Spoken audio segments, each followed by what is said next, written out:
I used to dream that growing old would be filled with visits from my son, grandchildren's laughter, and the warmth of family holidays.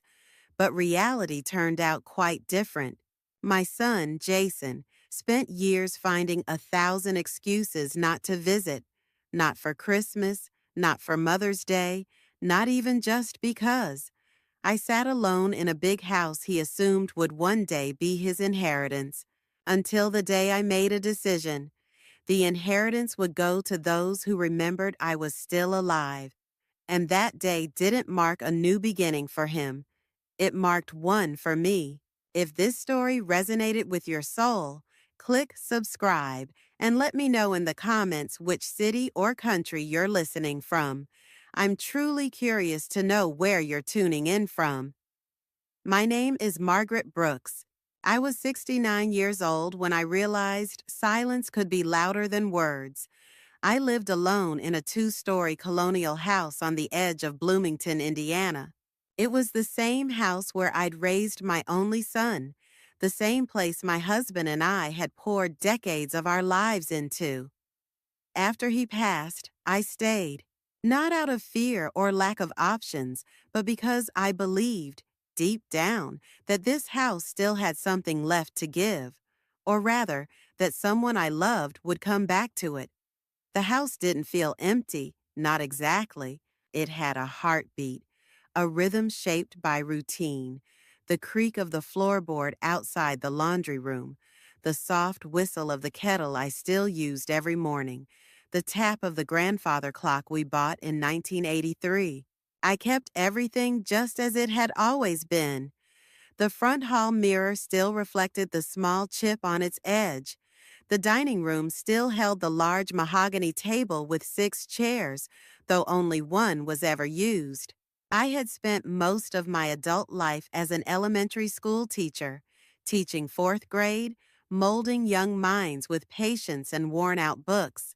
When I retired, I imagined that time would be filled with visits from my son Jason and, perhaps someday, grandchildren running through the same hallway he once turned into a racetrack for his toy fire trucks. But time is a strange thing. It stretches when you're young and collapses when you get older. It begins to fill itself not with laughter and guests, but with the hum of the refrigerator and the thud of junk mail hitting the floor. Jason had moved to Chicago after college. He said it was for the opportunities, the energy, the career growth. I never argued. I wanted him to fly. I told him to go, to build his life. But I also thought he'd come back, not to stay maybe, but to visit, to remember. At first, he did. Holidays, a few weekends here and there. Then the visits turned into calls. Then the calls became texts. And then, silence. Not sudden, gradual, like dusk creeping in before you realize the sun is gone. I told myself he was busy. Important people lived important lives. He was married now, working in finance, managing big portfolios, or something that always sounded just out of reach. His wife, Elena, was polite the few times we met, though never warm. She once said they might buy a lake house in Michigan. That's when I knew they weren't coming back. Still, I kept the house ready. Every spring I changed out the curtains. I had the guest room sheets washed and folded even if no one slept in them. I kept his favorite books on the shelf in the same order, as if he might come back and notice if one was missing. I cooked too much food on holidays and froze the leftovers. I bought 2 bottles of wine, not one. I lit both candles on the mantel. On Sundays, I sat on the front porch with a mug of tea and watched the street. Sometimes I imagined Jason's car pulling into the driveway. I would picture the passenger door swinging open, his voice calling, "Hey, Mom!" I even rehearsed what I might say, how casual or surprised I should sound, whether to offer food or let him ask first. But the car never came. The driveway remained just a stretch of quiet concrete, broken only by the leaves I swept every Thursday afternoon. There's a certain weight to waiting that people don't talk about. It doesn't feel like drama. It feels like a slow erosion. You begin to second guess whether you're being too sentimental. You wonder if you somehow failed. I read his childhood letters sometimes, Mother's Day cards with misspelled words and scribbled hearts. I kept them in a shoebox in the upstairs closet, next to George's old fishing hat and the blanket we brought home from the hospital the day Jason was born. I never told anyone how much I waited. People would say I was independent, strong, that I didn't need anyone. But they didn't see the third place set at Thanksgiving, the birthday card I bought for him every year and never mailed.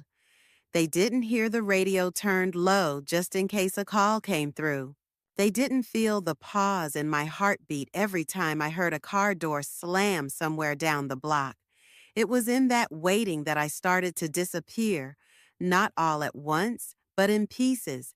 First, I stopped baking pies unless it was a holiday. Then I stopped decorating for Halloween. I turned down the invitations to church events because I didn't want to be the woman sitting alone at a table for 8. I smiled at the neighbors, waved politely, but let conversations drift by without much energy.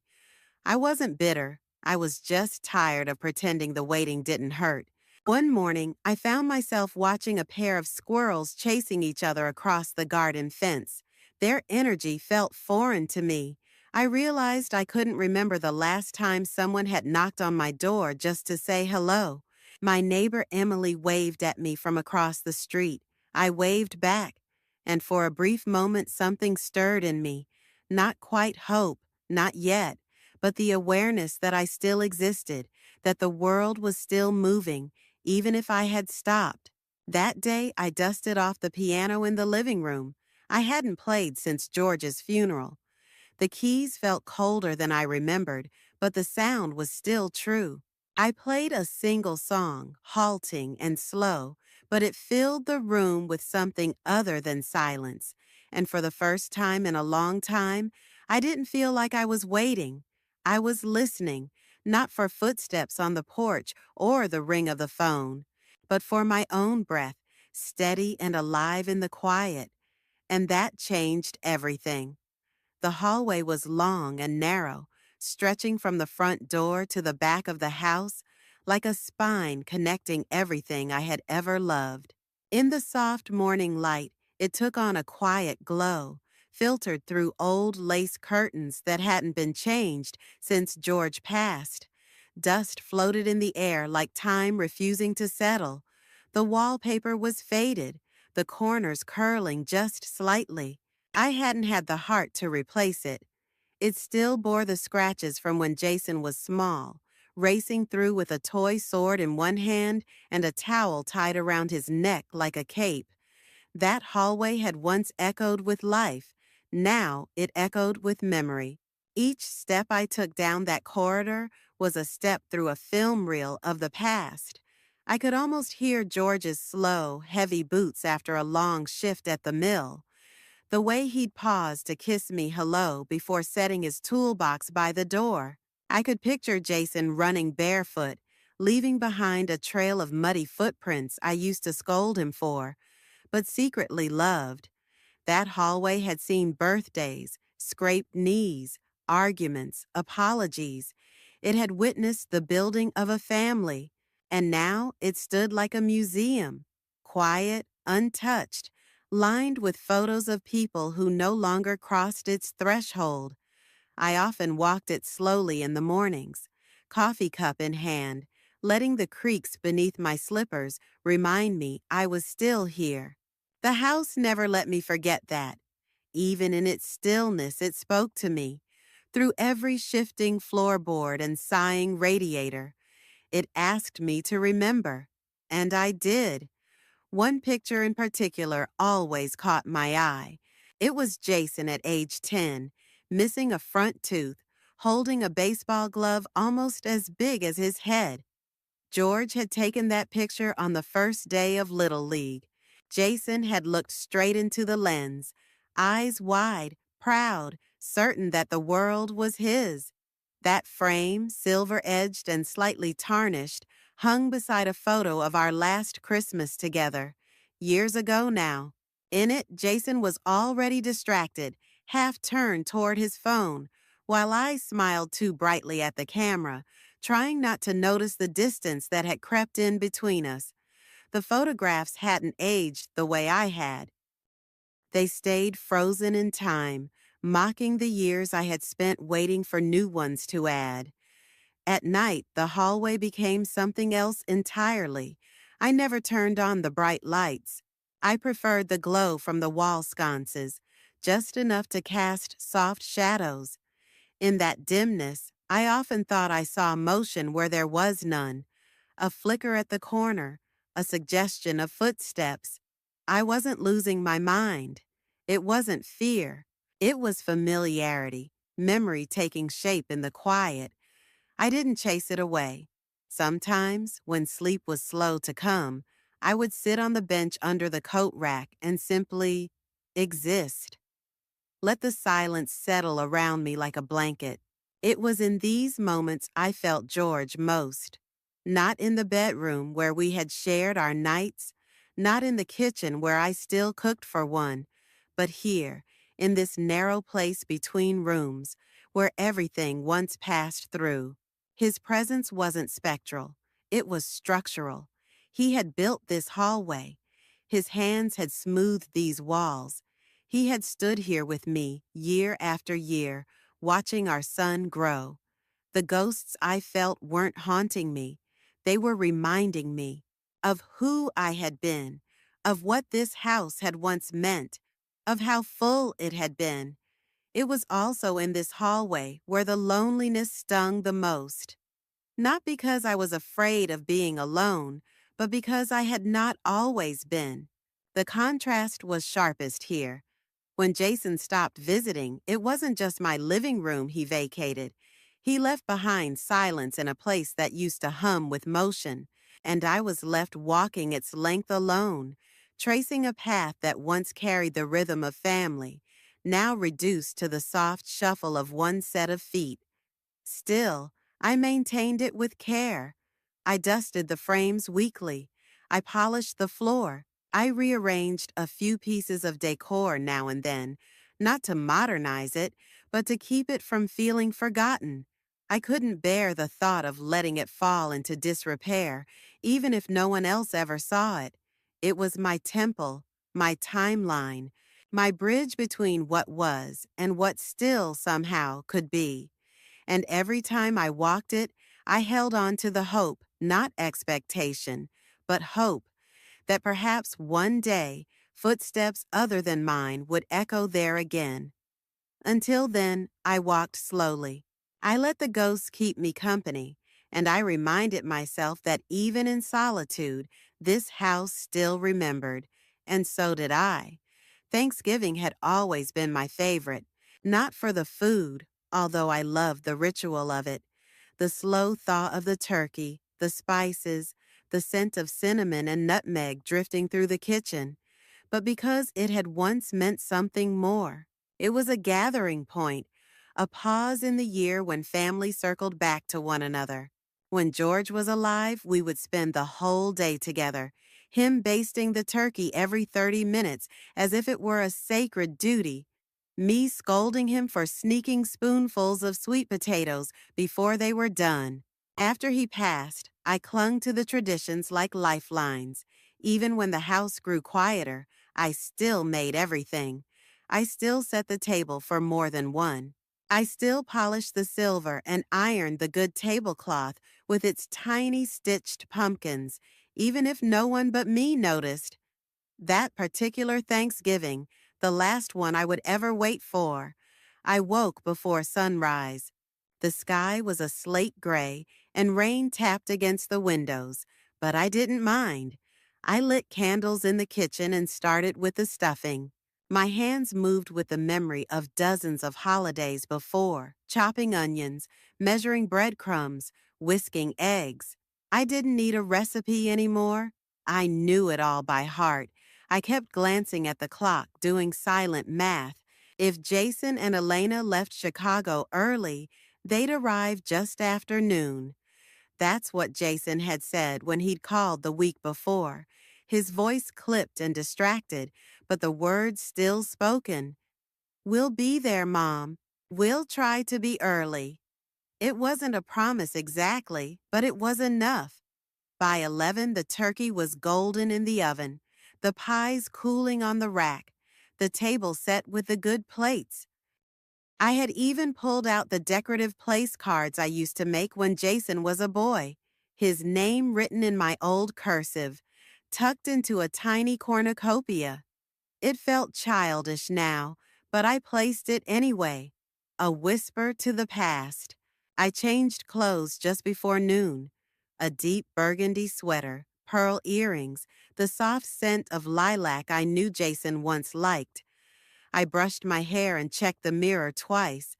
I wanted to look like someone worth visiting, someone worth remembering. By 1 o'clock, I began to worry, though I told myself not to. Traffic, weather, kids maybe. Maybe they stopped for coffee. Maybe they lost track of time. I poured a small glass of wine to calm my nerves and stood by the front window watching the street. By 2, I sat at the table, hands folded, listening for the sound of a car door, the jingle of the front gate. I didn't eat. I didn't want to break the magic of what still might be. Every time a car passed, I held my breath. By 3, I knew. The call came just after. I recognized Jason's number immediately, and something in my chest lifted, but I didn't answer right away. I let it ring twice before picking up. His voice was familiar, too casual, apologetic in a way that felt practiced. "Something came up," he said. "Elena's not feeling great. The kids are exhausted. We figured maybe Christmas instead." I told him it was okay. I told him to take care of his family. I told him I understood. And then I sat back down at that full, untouched table and stared at the candles, their flames flickering in the empty space between plates. I ate in silence that night. Not much. Just a slice of turkey, a spoonful of mashed potatoes. I packed the rest away in containers, labeled them like I always did, stacked them in the fridge in a kind of mechanical daze. Then I sat in the living room with my wine, the fire crackling, and stared into the middle distance for what felt like hours.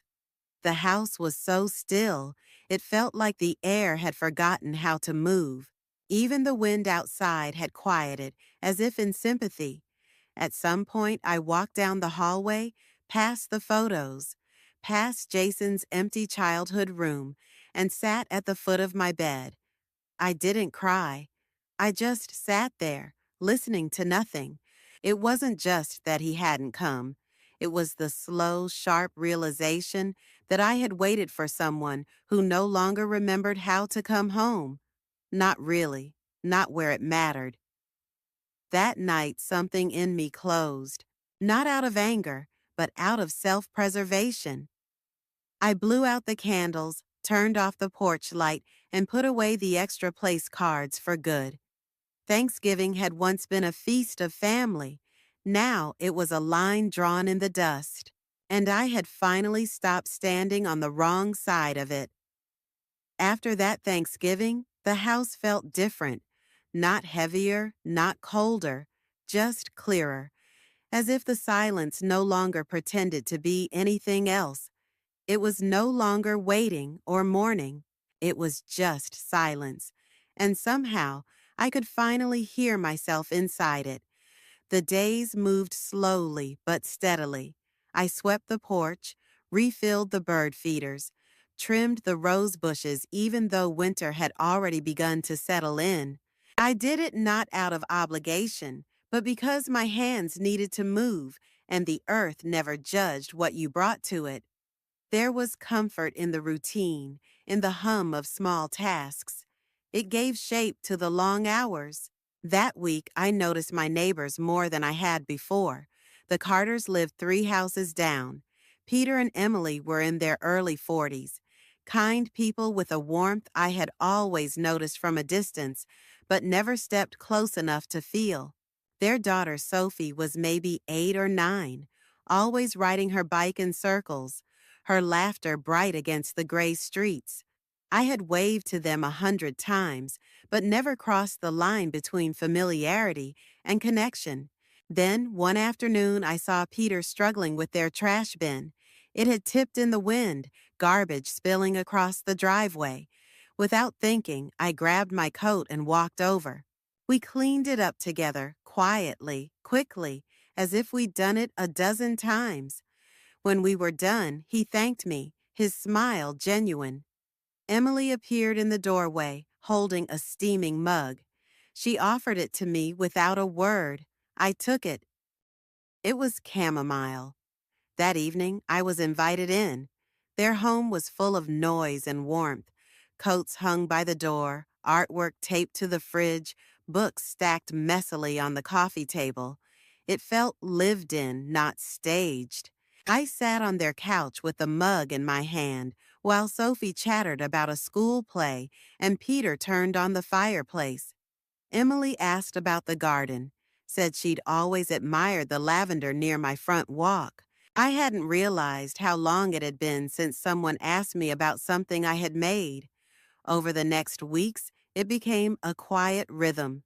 Sometimes Emily would knock with a small loaf of bread she had baked. Sometimes Sophie would leave a drawing in my mailbox. Once, Peter came by to help me repair the hinges on the garden gate. I never asked. They just showed up, and I let them. One snowy Saturday, Sophie and I built a small snowman together. She insisted we give it a name, Mrs. Buttons. I let her use 2 of my old gardening gloves for the arms. Her hands were red with cold, her nose running, and yet I had not laughed like that in years. She told me I reminded her of a character in her favorite book. I didn't ask who. I just let the compliment wrap around me. Emily later confessed that they had worried about me, that they had seen the lights on late into the night, the drawn blinds, the untouched wreath on my front door. I told her the truth, that I had grown tired of waiting for people who only remembered me when it was convenient.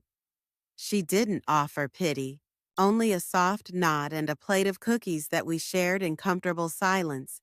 I began to feel a shift in my chest, not sudden, not loud, but real, something like breath after holding it too long.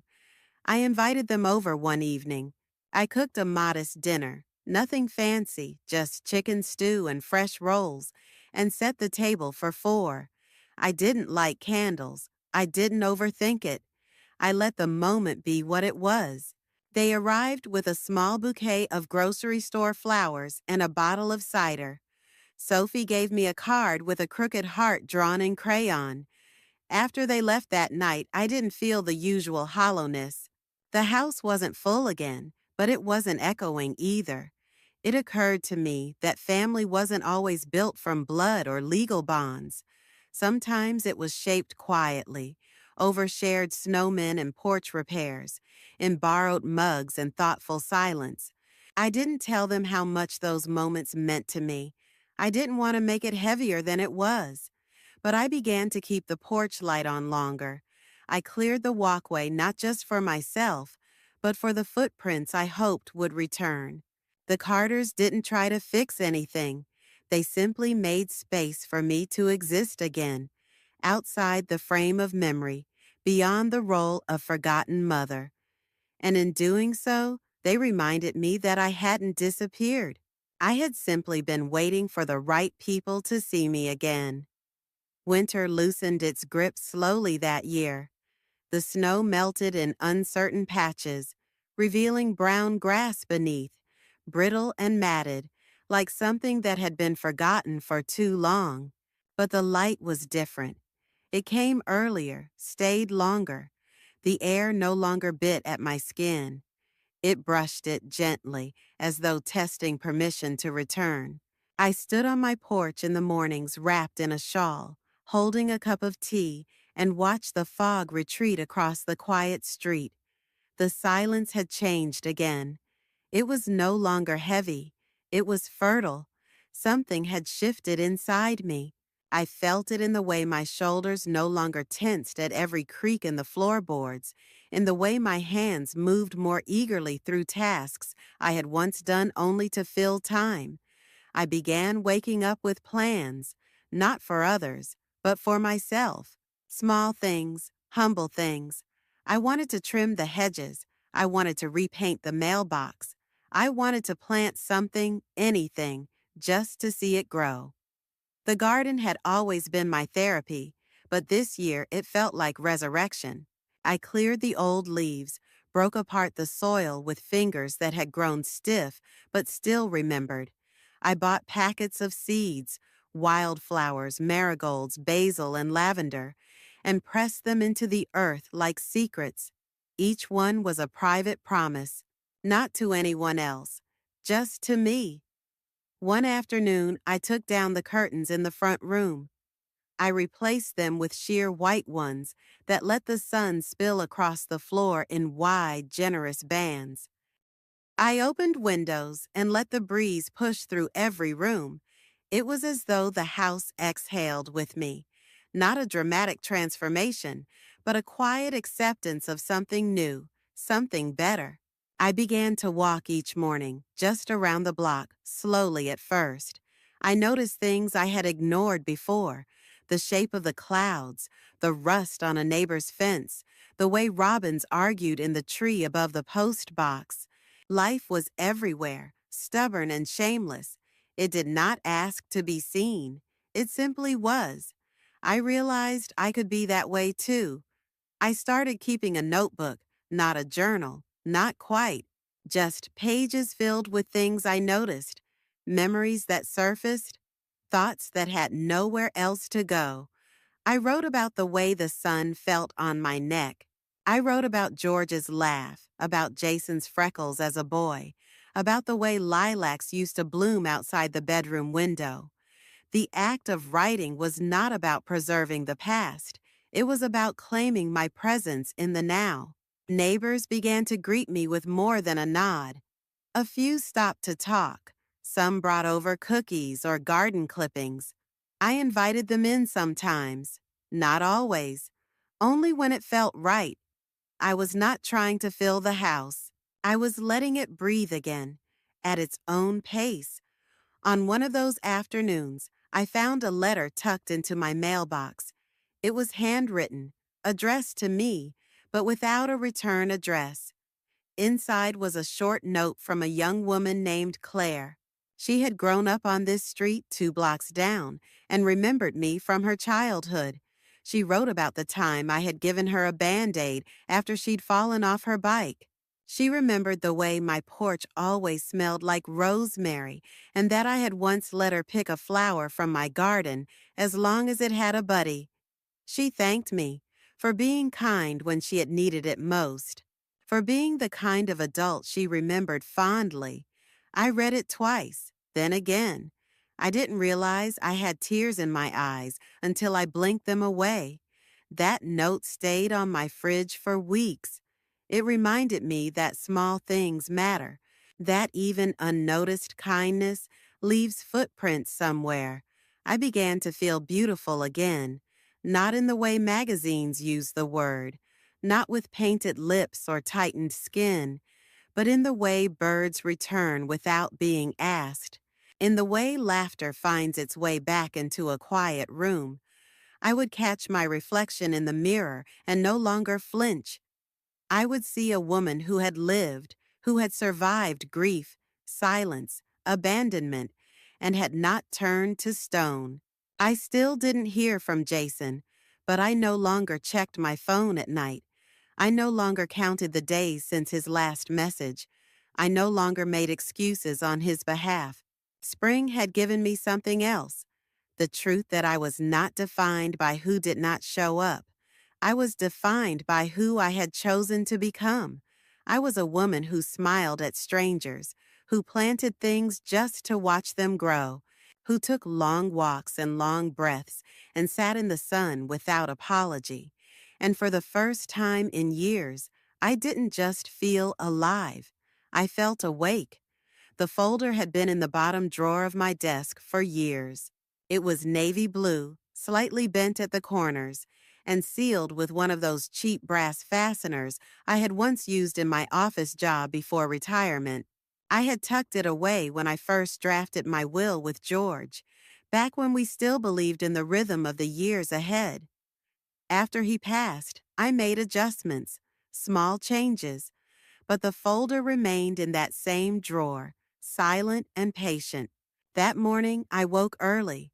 The sky was still pale, the sun barely visible behind a curtain of spring clouds. I made coffee, sat by the window, and watched the dew slip off the edge of the railing. The garden was waking up, tiny green shoots pushing up through the damp soil, the lavender beginning to stretch itself toward the light. I took a sip of coffee, then stood without hesitation and walked to the study. There was no particular trigger, no sudden message, no knock on the door. It was simply time. I pulled open the drawer slowly, the way one might open an old box of letters from a life long faded. The folder came out smoothly. It was heavier than I remembered. Inside were documents layered in years, copies of birth certificates, property records, insurance policies, and the will itself, annotated and corrected in black ink. I had gone over it many times, always with the intention of doing what was fair. But fairness is a changing thing. It is not measured by legal language or inheritance formulas. It is measured in presence, in care, in the weight of a hand held in dark times, in the sound of footsteps that still echo in a hallway long after they've passed. I set the folder on the dining table, cleared the space around it, and brought over a notepad. My handwriting had grown slower over the years, but it remained steady. I began drafting new instructions, pausing often to reflect not on who deserved what, but on who had been there, who had stayed when it was hard, who had made space for me without being asked. Names shifted on the page. Jason's name, once confidently listed at the top, now sat in limbo. My hand hovered over it for a long time. I thought of the empty seat at Thanksgiving, the unread messages, the casual distance that had become our normal. I thought of the promises, forgotten as easily as weekend errands.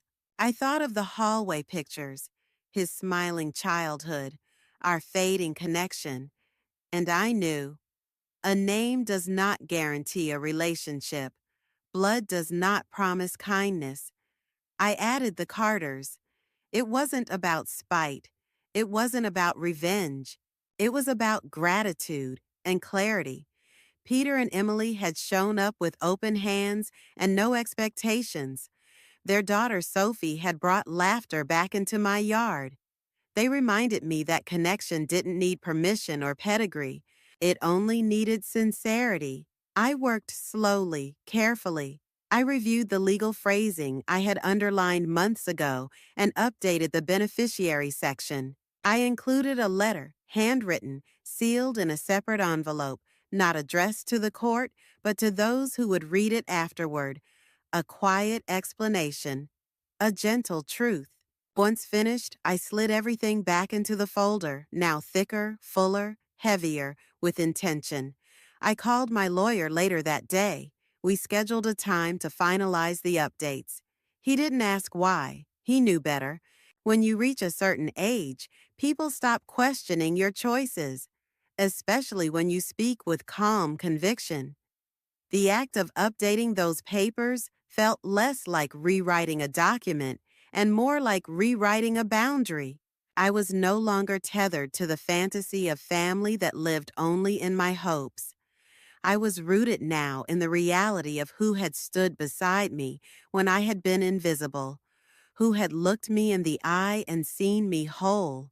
Later that evening, I placed the folder in a new drawer, one easier to reach. I labeled it plainly. There would be no guessing games when the time came, no frantic phone calls or uncertain searches, just a clean, honest path to what I had decided. The wind picked up outside. I lit a candle in the hallway and let its flame flicker against the familiar walls. The house felt still, but not empty. It had witnessed my grief. Now it bore witness to my resolve. The papers were not about endings. They were about finally choosing myself. The phone call came on a quiet Tuesday. The sky outside was flat and overcast, the color of damp linen. I had just finished folding laundry, stacking clean towels in the linen closet, when I heard the faint vibration from the kitchen counter. I didn't rush to answer it. I walked slowly, methodically, wiping my hands on my skirt, as if I already knew who it was and what it would sound like. His name glowed on the screen. Jason. I hadn't seen it there in months. I stood still for a moment, letting the familiar shape of the letters settle into my chest. I picked up the phone, not out of urgency, but because the silence between us had grown too long and too deep. I didn't want to leave it untouched forever. His voice was tight, wrapped in the kind of politeness that didn't feel like home. I listened. I let him speak first. He said he had been busy. He said things had been difficult. I heard excuses softened into pleasantries. I didn't interrupt. I didn't offer warmth he hadn't earned. When it was my turn, I didn't raise my voice. I didn't deliver a monologue. I simply spoke the facts as I knew them to be now. I told him what I had done, not with anger, but with certainty. I told him the papers had been changed, that his inheritance was no longer automatic, that his absence had left a different kind of mark than he thought. He was quiet, the kind of quiet people use when they are searching for outrage, but find only embarrassment. He didn't shout. He didn't argue. He just didn't know what to say. I could almost hear the thoughts colliding behind his silence. The disbelief, the shock, the dawning understanding that I hadn't waited for him to return before choosing to move on. I had once imagined this moment as dramatic, emotional, tearful even, but it wasn't. It was clean, cold like clear water. I had rehearsed it many times, and yet now it felt like reading a final chapter of a book I no longer felt connected to. Familiar but distant. I let him know it wasn't about punishment. It was about presence. I had lived long enough to know that loyalty was not owed. It was demonstrated. I told him I had made my choices based on who had shown up when I needed someone, on who had asked how I was without needing anything in return, on who had knocked at my door with kindness instead of convenience. He didn't try to apologize. Not really. Perhaps he knew it was too late for that, or perhaps he still didn't believe I would follow through, but I didn't need him to believe me. I had already acted. The folder was sealed. The signature was inked. My name carried weight again, not just as a mother, but as a person with boundaries and agency. We ended the call not with warmth, but with finality. I stood there for a long time afterward, phone still in hand, staring out the kitchen window. The backyard was blooming again. The daffodils had opened. The grass was brighter. The sky remained gray, but the light underneath it had begun to change. I made tea and sat in the living room with a cup warming my hands. I didn't feel triumph. I didn't feel regret. I felt a calm so deep it was almost sacred. I had spoken my truth. I had delivered the message I had once believed I would never have the strength to say aloud. The house was quiet again, but no longer waiting. I was no longer waiting, and I didn't owe anyone an explanation for that. The house never changed dramatically. It didn't need to. It wasn't about renovations or new furniture or the smell of fresh paint. It was about how I moved through it, how I claimed it, how I let it become mine again in the quiet, deliberate ways that had nothing to do with anyone else's approval. The front steps still creaked. The windows still fogged in the early mornings. The tiles in the hallway still bore faint scratches from when Jason used to run his toy trucks down the corridor, colliding them into the baseboards like miniature wrecking balls. But I stopped looking at those marks as relics of something I had lost. They became memories, yes, but not ones that hurt anymore. They were simply part of the story etched into the bones of the place I called home.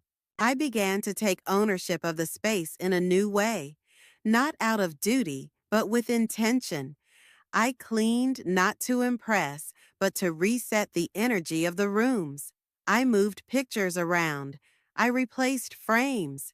I took down the ones that made me feel like a ghost in someone else's story, and put up ones that reminded me of who I was when I smiled without fear of fading. I added color, curtains in soft green, a rug with oranges and golds that reminded me of autumn fields. I planted tulips along the walkway, bold reds and purples that shouted back against the grays of early spring. I wanted joy to meet me at the door. I wanted warmth to live in the corners again. The kitchen, once the heart of the home for others, became mine again. I cooked not for a full table, but for the joy of taste. I learned new recipes, sometimes burning them, sometimes surprising myself. I set a place for one with care, a cloth napkin, a real plate, candles lit just for me. I sat in the evenings with music playing softly, jazz sometimes, classical on rainy days, folk when the windows were open. The breeze moved through the rooms like a guest who knew she was welcome, bringing with it the scent of rosemary and lilac. I would rest on the sofa, a book in my lap, a blanket over my legs, and marvel at how simple contentment could be when you stopped asking others to define it. I did not wait for visitors. I did not expect phone calls. If they came, I answered them with the grace of someone who had nothing to prove. If they didn't, I didn't shrink. I didn't ache. I filled my days with intention instead of expectation. The neighbors still waved when they passed. The Carters still brought cookies, sometimes stayed for tea. Sophie would leave chalk drawings on my driveway. Once she drew a picture of me, smiling, with the word happy written in crooked letters above my head.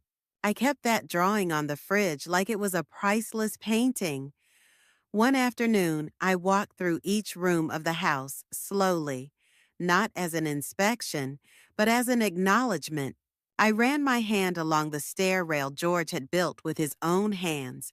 I touched the door frame where Jason's height had been measured in pencil for years.